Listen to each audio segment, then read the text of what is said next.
চুলায় বা ওভেনে বেক না করে আজকে ফ্রাই প্যানে সামান্য একটু তেল দিয়ে এই চিকেন বানটা তৈরি করেছি। চুলায় অনেক সময় বেক করলে দেখা যায় উপর দিয়ে কালার আসে না, আবার ভিতর দিয়েও কাঁচা থাকে। আর ওভেন তো সবার ঘরে থাকে না, তাই আমার কাছে চিকেন বান বানানোর সবচেয়ে সহজ অপশন হচ্ছে তেলে বা চুলায় ফ্রাই করে এই চিকেন বানটা বানানো। আর এই চিকেনের পুরটা যে কি মজা! আজকে চিকেনের পুরটা তো অন্যান্য সময়ের চেয়ে অনেক বেশি মজাদার হয়েছিল, আর আমার মেয়ে তো অনেকটা চেখেই খেয়ে ফেলেছে। তো আর কথা না বাড়িয়ে সরাসরি রেসিপিতে চলে যাচ্ছি। এখানে আমি 2 কাপ পরিমাণে ময়দা নিয়ে নিয়েছি। আপনারা ময়দা বা আটা যে কোনো একটা নিতে পারেন।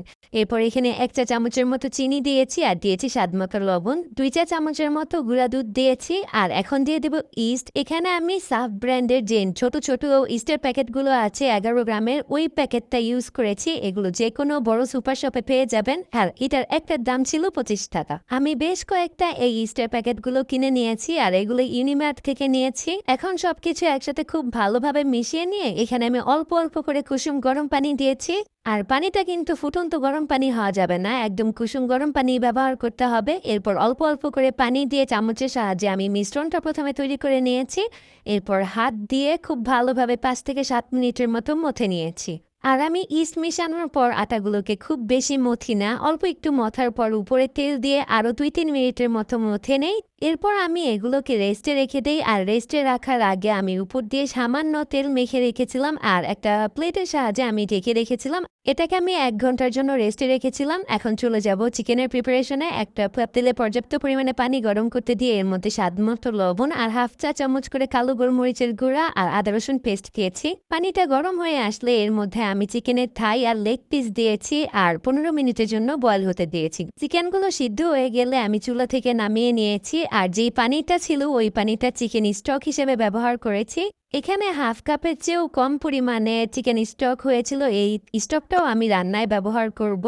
আর চিকেনগুলোকে আমি এরকম ঝুরা ঝুরা করে ছোট ছোট করে কেটে নিয়েছি। আপনারা চাইলে এইখানে সরাসরি চিকেনটা ছোট ছোট করে কেটেও ব্যবহার করতে পারেন। এখন চলে যাব পুরটা রেডি করতে। তো আমি একটা কড়াইয়ের মধ্যে 2 টেবিল চামচ তেল গরম করতে দিয়ে এইখানে 2টা বড় সাইজের পেঁয়াজ কুচি করে নিয়েছি আর 3টা কাঁচামরিচ কুচি দিয়েছি।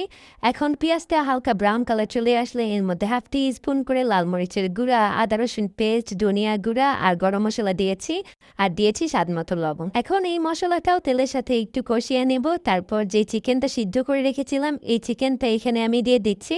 এখন চিকেনটাও একটু তেলের সাথে 2-1 মিনিট খুব ভালোভাবে নেড়ে চেড়ে মিশিয়ে এখানে আমি 1 চা চামচের মতো সয়া সস দিয়ে দিচ্ছি। আবারও সবকিছু একসাথে 2 মিনিটের মতো ফ্রাই করে নেব। এরপর এর মধ্যে আমি দিয়ে দিব 2 চা চামচের মতো আটা। আর আটাটাকে এখন আমি তেলের সাথে একটু ফ্রাই করে নেব। আটার যে কাঁচা স্মেলটা চলে যাওয়ার পর এখানে আমি চিকেন স্টকটা দিয়ে দিব আর দিয়ে দিব 1/2 কাপের চেয়েও কম পরিমাণে পানি। 2 চা চামচের মতো এখানে গুঁড়া দুধ দিয়েছি। এখন সবকিছু একসাথে আবারও খুব ভালোভাবে মিশিয়ে নেব। একটা ঠকঠকে ভাব চলে আসলে এর মধ্যে 1 চা চামচের মতো টমেটো সস আর 1/2 টিস্পুনের মতো গোলমরিচের গুঁড়া দিয়ে আরও 2 মিনিটের মতো রান্না করে নেব। যখন এরকম একটা ঠকঠকে ভাব চলে আসবে তখন এটাকে নামিয়ে নেব। আর এই পুরটা ঠান্ডা হওয়ার পর আরও অনেক টাইট হয়ে যাবে। এদিকে 1 ঘন্টা পর আটার ডোটা ফুলে ডাবল হয়ে গিয়েছে। এটাতে পাঞ্চ করে আমি এটার ভিতরে যে এয়ার ক্রিয়েট হয়েছিল ওইটাকে বের করে নিচ্ছি। আমি হাতে সামান্য তেল মেখে এই ডোটাকে আরও 2 থেকে 5 মিনিটের মতো মথে নিয়েছি। এরপর এইভাবে হাত দিয়ে ছোট ছোট লেচি আকারে কেটে নিচ্ছি। আমার এখানে 2 কাপ ময়দা 7 পিস চিকেন বান হয়েছে। আপনারা চাইলে কিন্তু ছোট ছোট করে বানিয়ে আরও অনেক বেশি চিকেন বান বানাতে পারেন। এরপর আমি রুটি বেলার পিঁড়ির মধ্যে সামান্য তেল ব্রাশ করে একটা করে লেচি নিয়েছি। এরপর হাত দিয়ে চেপে চেপে একটু বড় করে মাঝখানে চিকেনের পুরটা দিয়েছি। এরপর চারপাশ থেকে যে আটার ডোটা আছে ওইটা নিয়ে একটা পুতলার আকার তৈরি করেছি আর হাতের তালুতে নিয়ে এরকম একটা চিকেন বানের শেপ দিয়েছি। আমি বলে হয়তোবা বুঝাতে পারছি না আমি কিভাবে এই চিকেন বানের শেপটা দিয়েছি, আপনারা হয়তোবা দেখে বুঝে নিয়েছেন। আমি সেম প্রসেসে সবগুলো চিকেন বান তৈরি করে নিয়েছি। এখন আমি এই চিকেন বানগুলোকে ফ্রাই করার জন্য একটা কড়াইয়ে 4 টেবিল চামচের মতো সয়াবিন তেল গরম করে নিয়েছি। এরপর একটা একটা করে চিকেন বান দিয়ে দিয়েছি।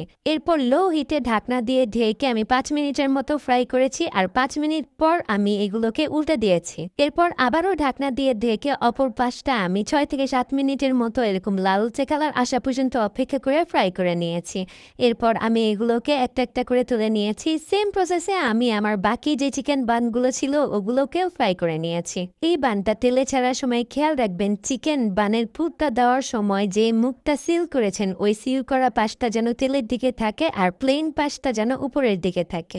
তাহলে আর চিকেন বানগুলো ফ্রাই করার সময় খুলে যাবে না বা ভেঙে যাবে না। এই তো ফাইনালি আমার সবগুলো তুলতুলে চিকেন বান তৈরি করা হয়ে গিয়েছে। এটা খেতে যতটা ইয়াম্মি ছিল, দেখতেও ঠিক ততটাই সুন্দর রয়েছিল। তো আজকের ভিডিওটি আপনাদের কেমন লাগলো জানাবেন। রেসিপিটি ভালো লাগলে লাইক, কমেন্ট, শেয়ার করে পাশে থাকবেন।